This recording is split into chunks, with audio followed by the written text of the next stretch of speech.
So, today let's have a look at something very unique, a legendary car that was known for its speed to the point that bank robbers preferred it. This was the Subaru of back then. It was known for rock solid reliability and toughness. It was also known for high status. It was the dream car for many back then. You may have already guessed which car it could be. This is the Lion of Africa, the Peugeot 504. That's what we're going to be taking a look at in this particular episode.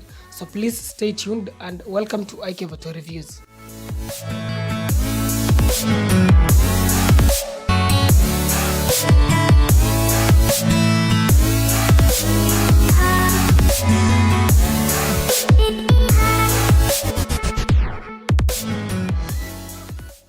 So most, if not all of us, will agree that the 504 is without a doubt one of the very best cars ever built by Peugeot.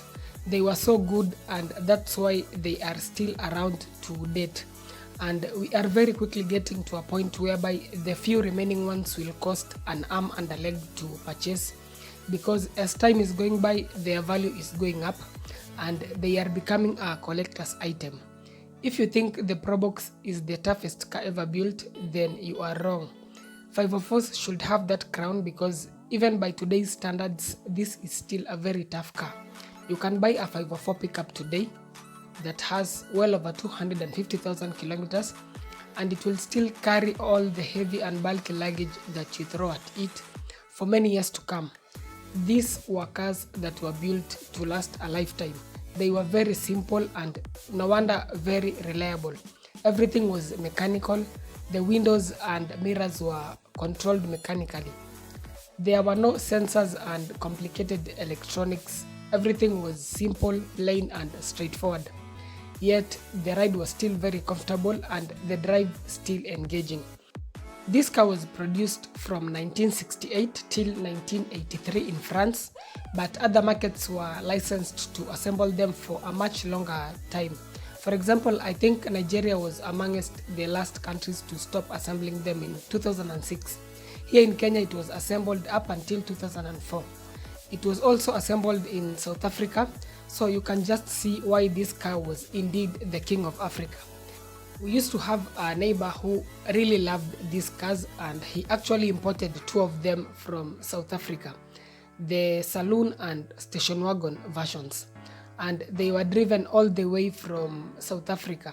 So these cars were really loved and even today they are still very much loved and appreciated, especially by those who were raised up having one as the family car. Currently, you can get a 504 from as low as 60,000 shillings, but if you want a really good one, then you will need between 200,000 to around 500,000 shillings, though I've seen some going for even 600, 700,000 shillings, and they were just excellent, almost brand new with very low mileage, and those were the most recent models like the 2003 and 2004 models. The most common engine that you will get in this car is the 1800cc petrol, though there are also 1600cc petrol options and even diesel options, but they are a bit rare. In terms of the gearbox, the most common one is the 5-speed manual, but there are also 4-speed manual options that you can get in the older models. There is also a 3-speed automatic, but it's very rare. In fact, I've not seen any 504 locally with that automatic. So most likely the option that you will come across is the 1800cc petrol coupled with the 5-speed manual. That engine can achieve around 10 km per liter. It's not very fuel efficient by today's standards, but still it's not too bad. Remember, it's carbureted and so it's not as fuel efficient as the modern cars that have electronic fuel injection. The fuel tank is 56 liters. As for the brakes, this car gets solid discs at the front and drum brakes at the back, so it may not have the best stopping power, but in terms of maintenance, it's very easy and affordable. So would this car make any sense today? I think it very much would because of a few reasons. One is that it's a car with a rich heritage. It's a car that you will be proud to drive. It just has something unique. It's not a car that many will just shrug and say it's an old car. Yes, it's an old car, but with a difference. it has a very rich heritage. It's just legendary. The second reason is its affordable purchase price and maintenance. This is a car that you can overhaul the engine with around 10,000 shillings or less, and this is something I've seen happen. The spare parts are very affordable, and you can even get used parts which are even much more affordable. Another reason is its performance. I can tell you this from experience. Even though this is an old car, if you get one that is still in good condition, it will drive so well. It's very stable at high speeds, the steering is very direct and precise. The clutch may be a bit heavy, but if you can get a good mechanic who understands these cars well, that clutch can be tuned so well in such a way that you will not feel that it's heavy anymore. The next reason is its reliability and toughness. There are no sensors and complicated electronics to worry about. It's a very simple car and everything is mechanical, so you will be rewarded with a very stress-free ownership experience. It lacks all the modern systems such as ABD, EBD and ABS, but it drives so well that you will not miss those features. Another reason is its good ground clearance. You will be able to glide over the most severe of bumps without a shred of worry or care. The last reason is that its value is going up as time goes by. If you buy this car now, spend money in reconditioning it and then maintain it very well, in a few years to come, say around 5 or 10 years, you will sell it off at a very high price. In fact, even today, if you have one that is in very good condition, you can very well be able to sell it at over 700,000 shillings, especially if it has low mileage.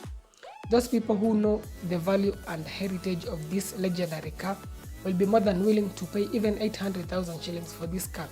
So if you have one, recondition it and maintain it well. That said, is there any reason why I would advise someone not to get this particular car? I don't think so. Unless maybe if you just don't like its looks or you generally don't like older cars.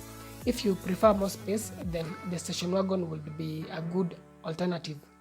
Some of them have a third row of seats so they can carry 7 passengers. In fact, this is one car that no one will want to steal or mess around with, because remember they were also used by government officials, and even today you still notice how other drivers are cautious when they are around 504s, because you just never know whether the one inside is an ordinary citizen or a police or a government official. Thanks a lot for watching.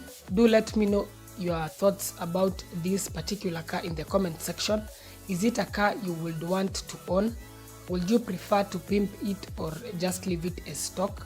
Do let me know. Personally, I would love to have one and keep it stock. Maybe just add an Android infotainment screen and LED lights. If you have any inquiries, feel free to reach me via email or WhatsApp. Please consider subscribing to the channel for more informative content on cars and bikes. That's it for this episode. Stay safe. See you in the next one.